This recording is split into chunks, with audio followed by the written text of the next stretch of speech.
What's up, guys? Welcome back to Simply FPL.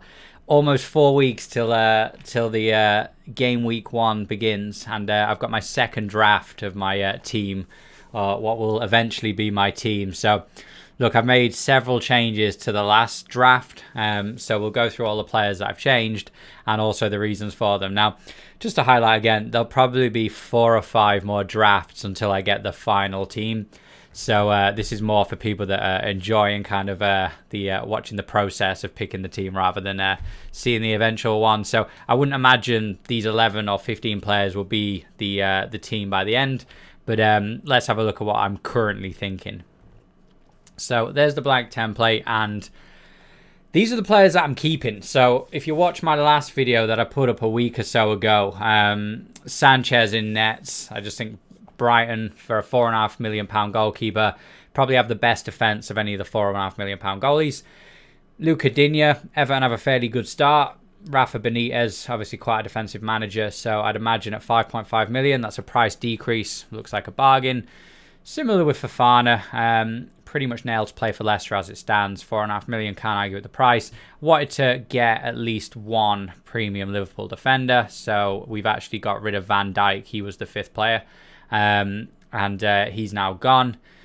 And Luke Shaw, like after the Euros, 5.5 million. United have some really good fixtures to begin with. Again, these are guys that it's going to take a lot for me to take any of those defenders out going forward.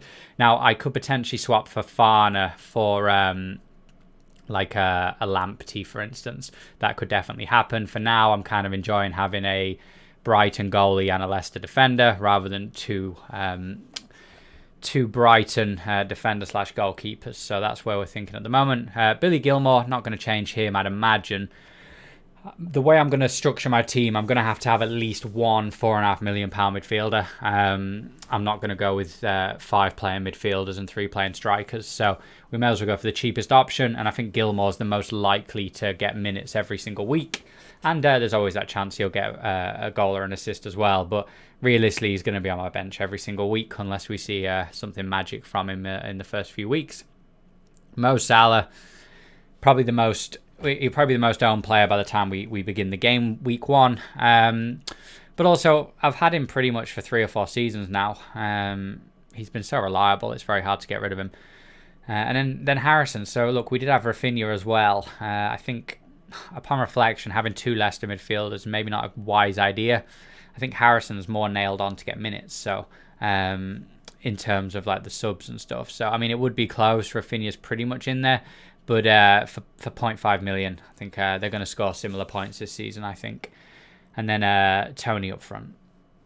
That leaves us, who do we get rid of? Calvert-Lewin and Pukki.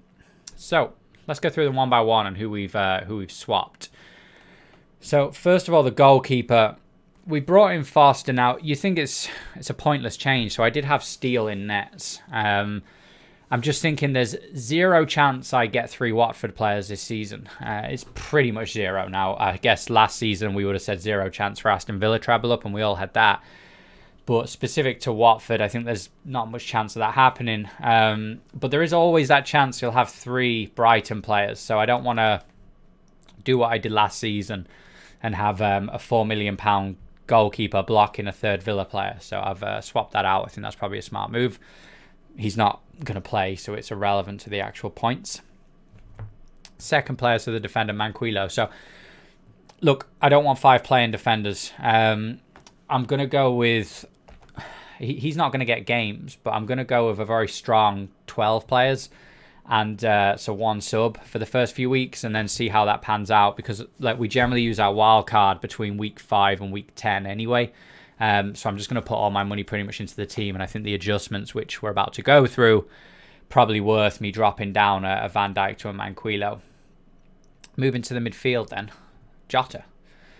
So by getting rid of Van Dijk, we can bring in Jota. Now, I've said it a few times. I just think Jota, he should be 9 million, maybe more. Because the question is he going to get games? It's not going to be, is he going to get points? Like, if he doesn't get games, he's not going to be in people's teams anyway. But if he plays 90 minutes most weeks, which there is a chance, and I'm going to keep an eye on the friendlies for Liverpool over the next few weeks. But if Jota starts more games than Firmino, 7.5 million is going to be a bargain. So I don't know.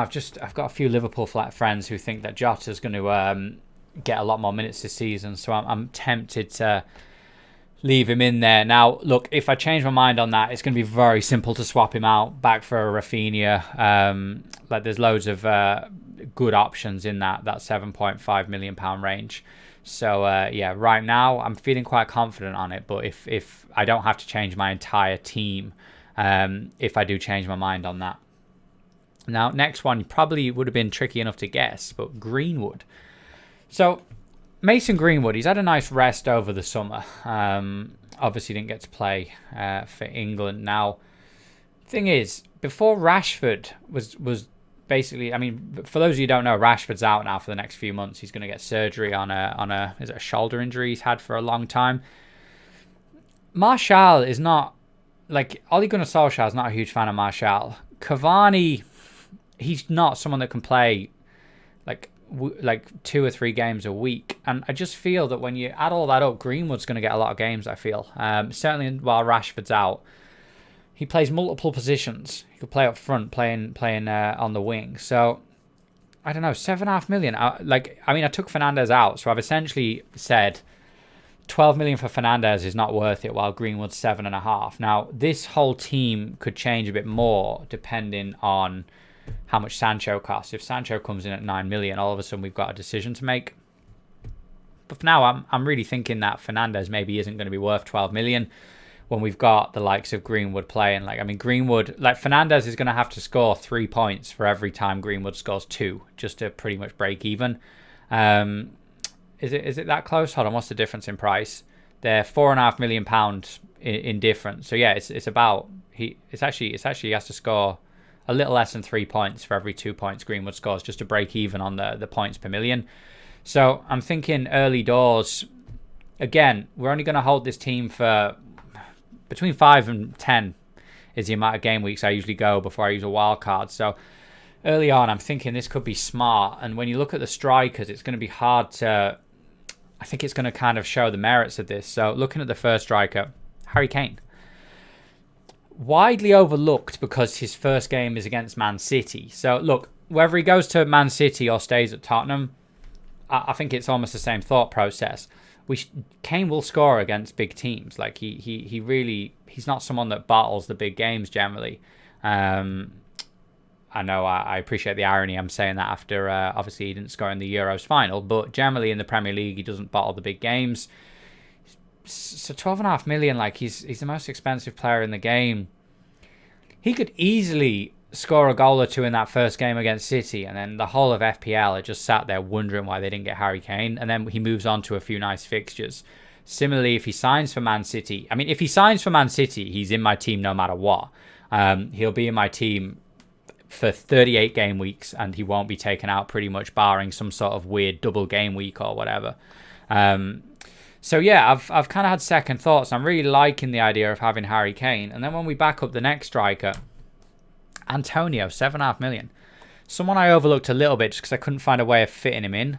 But I've essentially swapped 2 average strikers for, at least one world-class striker and one that always seems to get goals. So all of a sudden I'm looking at that team and I'm thinking, I've pretty much upgraded everywhere. Obviously Van Dijk to Manquillo is not an upgrade, but I feel the points is an upgrade pretty much everywhere on the park. So yeah, let me know what you think. If you want to see obviously who we've swapped, there it is. So we brought in Foster for Steele.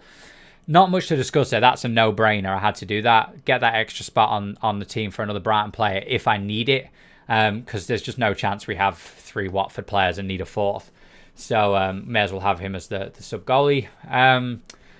Manquillo in for Van Dijk, bit of a downgrade, but look, having five defenders that all are main players for their individual clubs is maybe not the smartest move anyway. I'm not sure I want to play 5 defenders every week, so getting rid of him is almost going to take a tricky decision out of my hand, because otherwise every week I'm going to be thinking, who do I drop off this bench onto the bench? So actually that could give me one less headache. And by doing that, it lets me swap Rafinha to Jota, which I'm feeling is, until I see Jota not playing, that is a definite upgrade. I think Liverpool are going to have a very good season. So yeah, let's keep an eye on that one. Greenwood in for Fernandes. Because of the penalties, that's not an upgrade. You could argue it's a downgrade, but look, Bruno tapered off at the end of last season. Like, he wasn't doing particularly well. I wouldn't say he had a particularly great Euros. And with Sancho coming in, like, he struggles when he plays with Pogba, because Pogba's like, he pretty much covers a lot of the same position on the pitch. And you find Bruno kind of lingering back a bit more when Pogba bombs forward. I mean, if they've got Sancho in that team as well, is Fernandes going to be looking to give it to Sancho a lot more than just kind of being the playmaker himself? I'm not sure. I'm not a United fan. I don't necessarily watch him as much, but these are the sort of questions I'm asking myself. So maybe having a £12 million Fernandes is not going to be the brightest move to begin with. And that allows me to make the two, what I'd call ultimate upgrades. I mean, we're turning, I know it says Pukki to Kane and DCL to Antonio, but really we're upgrading Calvert-Lewin to Kane and Pukki to Antonio.